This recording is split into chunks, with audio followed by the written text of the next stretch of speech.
अगर किसी का इंतकाल हो जाए तो क्या ईद में नए कपड़े पहनने से मुर्दे को परेशानी होती है? मुफ्ती साहब वीडियो बनाकर इसका जवाब दीजिए।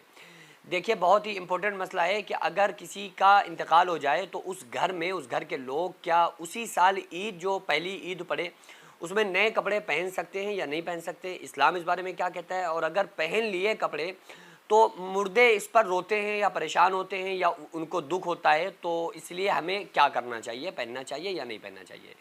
जहाँ तक मुर्दे के दुख और सुख का मामला है ना, तो वो उसके अपने आमाल के मुताबिक है। आका अलैहिस्सलातु वस्सलाम ने इरशाद फरमाया कि मौत मोमिन के लिए मौत से अच्छा तोहफ़ा कोई नहीं है। तोहफ़ाउल मुमिनीनल मौत, मोमिन का जो तोहफ़ा है वो मौत है। तो मोमिन का जो सबसे बेस्ट गिफ्ट है ना, वो मौत है। यानी मौत आई, अब उसको सबसे अच्छा गिफ्ट मिल गया, क्योंकि दुनिया उसके लिए कैद खाना थी। वो कैद खाने से निकल कर अपनी ज़बरदस्त और एंजॉय वाली लाइफ जहाँ उसे जीना है ना, वहाँ पहुँच चुका है। अब उसे दुनियादारों से, तुम्हारे कपड़े पहनने से या तुम्हारे अच्छे किस तरह से रहने से उसके ऊपर कोई फ़र्क नहीं पड़ता है। हाँ, जो गुनाहगार बंदे होते हैं, जब उनको उनके जनाजे उठाए जाते हैं, उनको कब्र के अंदर रखा जाता है, तो वो तो वैसे ही परेशान होते हैं ना। वो तो अपनी ज़ुबान क़ल्ब से ये कहने की कोशिश करते हैं कि लोगों मुझे मत लेकर जाओ, मुझे कब्र में मत ले जाओ, मेरा घर मकान सब मुझसे अलग हो रहा है, मैं, मेरे बीवी बच्चे मुझसे जुदा मत करो, और हमने इनके लिए कमाया, इनके लिए बनाया, अब तो मुझे मेरे बीवी बच्चों से जुदा क्यों कर रहे हो? तो ये दुख तो उसको होता है ना जिसने दुनिया में दिल लगाया हुआ था, जिसको अपनी मौत याद ही नहीं थी, तो वो फिर बड़ा परेशान होता है। चूँकि जो आलम बरज़ख है, जो उसकी कब्र है, वो उसके लिए ख़तरनाक जहन्नम का गढ़ा होती है। आप सल्लल्लाहु अलैहि वसल्लम ने इरशाद फरमाया कि कब्र जन्नत के बागों में से एक बाग है या जहन्नम के गढ़ों में से एक गढ़ा है। तो मोमिन के लिए तो जन्नत की क्यारी है कब्र, और जो गुनहगार बंदा है उसके लिए वो जहन्नम का एक गढ़ा है कब्र। तो इसलिए वो परेशान होता है।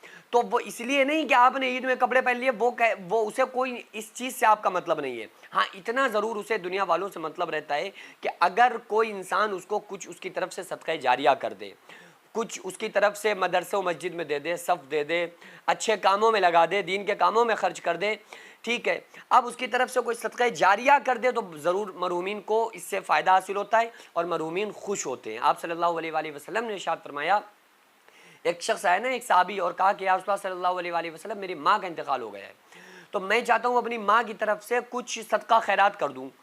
तो आप सल्लल्लाहु अलैहि वसल्लम ने इरशाद फरमाया कि अपनी माँ की तरफ से कुआं खुदवा दो और उसको आम कर दो, जब तक लोग उससे पानी पीते रहेंगे तुम्हारी माँ को सवाब मिलता रहेगा। ये सदका जारिया का बेहतर तरीका है।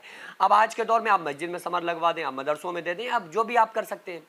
और आप सल्लल्लाहु अलैहि वसल्लम ने इरशाद फरमाया, बुखारी की हदीस है, हज़रत अबू हुरैरा रावी हैं, कि जिस वक्त कोई इंसान अपने मरहूम को इसाले सवाब करता है या उसकी तरफ से सदका जारिया करता है, तो उसको इतनी खुशी हासिल होती है कि ऐसी खुशी उसे ज़िंदगी में मिली हुई कभी नहीं होती है। तो ये तो क्लियर हो गया कि बस हमारे पढ़ के देने से या सदक़े जारिया उसकी तरफ से करने से हमारे मरहूम खुश होते हैं, मरहूमीन, और उनको इसका सवाब मिलता है, और यही वो हमसे लौ लगाए होते हैं। उसके अलावा उन्हें कोई हमसे मतलब नहीं होता है।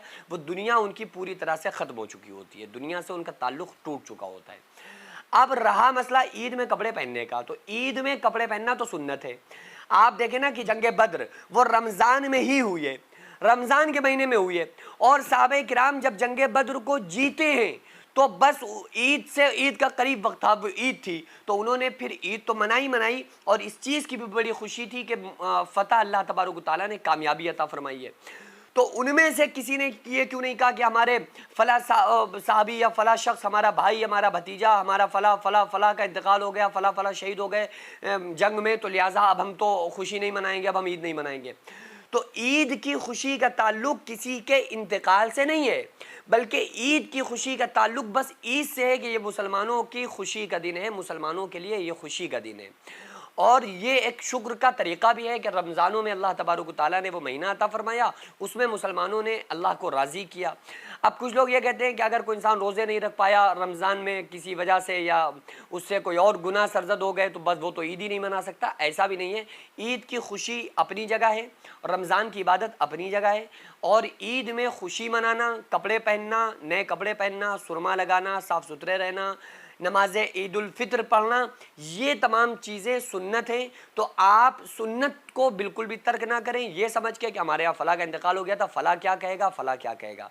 जो फला का डर है ना आपको कि अगर हमने कपड़े पहन लिए तो फला ये कहेगा लो इनके यहाँ मिट्टी हो गई और इन्होंने कपड़े पहन लिए, तो आप उनको भी जाके पहले से समझा दो कि देखो भाई ये हमारे घर की खुशी का उसका मामला था, इंतकाल हो गया, अल्लाह की मर्जी थी, हम इस पर राजी हैं, लेकिन कपड़े पहनना ये सुन्नत है, इसलिए आप ईद में कपड़े पहने।